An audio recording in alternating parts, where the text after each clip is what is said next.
So dati na pasamag itay aya do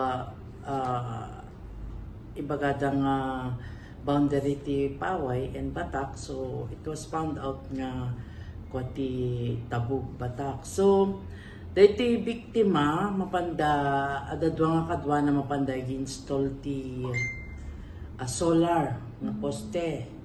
Then from that na sagi da DJ natumba DJ ipuput up da nga poste na sagi DJ kunada nga kung kami deti term ti INEC yung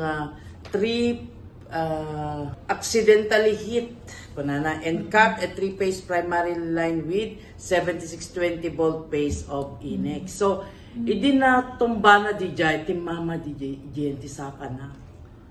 So imagine that 7620 volt times 3 kasi talo DJ agdedeket kanu nga line na ti mama DJ saka na iso na kuryente na ay kasi naputol DJ ata na bugsat ata na sagi nga ro DJ i-put up da nga kwa nga tawag nan nga solar light ag-install dati solar light DJ.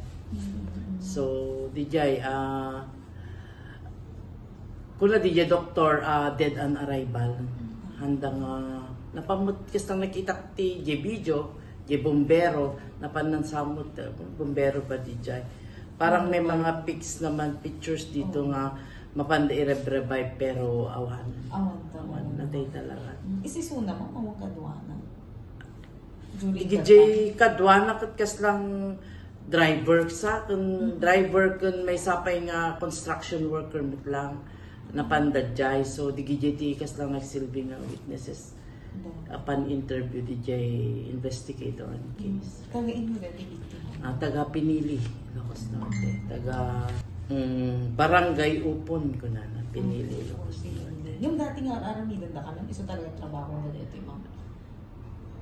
Siguro kasi naka-base damot ti hamat lang ako naka-base dati may isang company nga talagang agin install ti solar light.